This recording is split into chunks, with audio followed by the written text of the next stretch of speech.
अकबर बीरबल से कैसे मिले? अकबर बीरबल की कहानी। यदि आप मेरे चैनल में नए हो तो मेरे चैनल को सब्सक्राइब करें, शेयर करें और लाइक करें। धन्यवाद। बादशाह अकबर और बीरबल की पहली मुलाकात की कहानी है। अकबर से पहली मुलाकात के समय बीरबल एक छोटे बालक थे, लेकिन अपनी निडरता और वाक्पटुता से उन्होंने उस समय ही अकबर को प्रभावित कर लिया था। बाद में बीरबल कैसे अकबर के दरबार पहुंचा और उनके नवरत्नों में से एक बन गया, यही इस कहानी। एक बार बादशाह अकबर अपने कुछ सिपाहियों को लेकर शिकार पर निकले। शिकार करते करते वे सभी वन में बहुत आगे निकल आए और रास्ता भटक गए। अत्यधिक प्रयासों के बाद भी उन्हें आगरा राजमहल जाने का रास्ता नहीं मिल सका। धीरे धीरे शाम घिरने लगी। सबका भूख प्यास से बुरा हाल हो गया, लेकिन वे रुके नहीं और अनुमान के आधार पर आगे बढ़ते रहे। कुछ देर में वे सब एक तिराहे पर पहुंचे। उन्हें उम्मीद थी कि वहां से एक रास्ता अवश्य महल को जाएगा, लेकिन कौन सा, ये पता करना आवश्यक था। आसपास कोई ऐसा व्यक्ति दिखाई नहीं पड़ रहा था जिससे रास्ता पूछा जा सके। सब चिंतित होकर इधर उधर देख रहे थे। तभी बादशाह की दृष्टि एक बालक पर पड़ी जो उनकी ओर ही आ रहा था। पास आने पर बादशाह अकबर ने बालक से पूछा, बालक, जरा बताओ तो आगरा के लिए कौन सी सड़क जाती है? बादशाह का प्रश्न सुनकर बालक हंस पड़ा और बोला, महाशय, सड़क कहीं नहीं जाती, जाना तो आपको ही पड़ेगा। उसकी इस निर्भीकता और वाक्पटुता से बादशाह अकबर बड़े प्रभावित हुए और प्रसन्नचित होकर उससे बोले, बहुत वाक्पटु जान पड़ते हो बालक। नाम क्या है तुम्हारा? मेरा नाम महेश दास महाशय। और आपका नाम? बालक ने तपाक से उत्तर देते हुए प्रश्न भी कर दिया। मुस्कुराते हुए अकबर ने उत्तर दिया, तुम हिंदुस्तान के बादशाह अकबर से बात कर रहे हो। ये जानकर बालक ने सिर झुकाकर बादशाह अकबर का अभिवादन किया।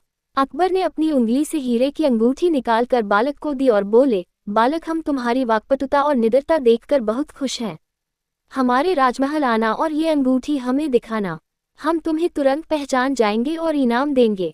चलो अब बता दो कि आगरा जाने का रास्ता किस ओर है। बालक ने अंगूठी ले ली और आगरा जाने का रास्ता उन्हें बता दिया। समय व्यतीत हुआ और महेश दास युवा हो गया। एक दिन उसने बादशाह से मिलने उनके राजमहल जाने का विचार किया और उनकी दी हुई अंगूठी लेकर अपने घर से निकल पड़ा। राजमहल पहुंचकर वह हैरान रह गया। कीमती पत्थरों से निर्मित और बेहतरीन नक्काशी से सज्जित आलीशान राजमहल देखकर उसकी आंखें फटी की फटी रह गई। कुछ देर राजमहल को निहारने के बाद जब वह अंदर जाने को हुआ तो द्वार पर खड़े दरबान ने उसे रोक दिया। रुको, ऐसे कैसे अंदर चले जा रहे हो? बादशाह अकबर के द्वारा दी हुई अंगूठी दिखाते हुए महेश दास दरबान से बोला, महाशय, मुझे जहां पनाह से मिलना है। दरबान उसे राजमहल में प्रवेश देने के लिए राजी हो गया, किंतु इस शर्त पर कि बादशाह उसे जो भी इनाम देंगे उसका आधा हिस्सा वो उसे देगा। बीरबल ने शर्त मान ली। राजमहल में प्रवेश कर वह बादशाह अकबर के दरबार पहुंचा। बादशाह सलामत को सलाम करने के बाद उसने उन्हें अंगूठी दिखाई, जिसे पहचानकर बादशाह बोले, अरे, तुम तो वही बालक हो जिसने हमें रास्ता बताया था। जी हुजूर। बोलो, इनाम में क्या चाहते हो? जहां पनाह मैं चाहता हूं कि आप मुझे इनाम में 100 कोड़े लगवाएं। महेश दास ने नम्रतापूर्वक निवेदन किया। ये निवेदन सुनकर बादशाह अकबर हक्के बक्के रह गए। ये तुम क्या कह रहे हो? बिना अपराध के हम तुम्हें कैसे कोड़े लगवा सकते हैं? हुजूर, मुझे इनाम में 100 कोड़े ही चाहिए। महेश दास की जिद के आगे अकबर को झुकना पड़ा और उन्होंने जल्लाद को आदेश दिया, महेश दास को 100 कोड़े लगाए जाए। जल्लाद ने महेश दास को कोड़े लगा शुरू किया। जैसे ही उसने 50 कोड़े पूरे किए, महेश दास बोला, बस हुजूर, ये मेरे हिस्से का इनाम था।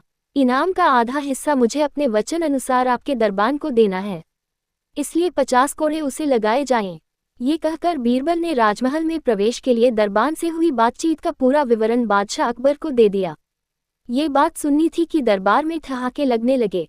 बादशाह अकबर ने दरबान को 50 की जगह 100 कोड़े लगवाए।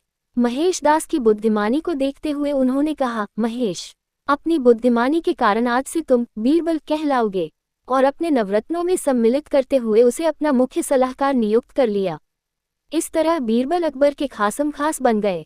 पूरी कहानी सुनने के लिए धन्यवाद।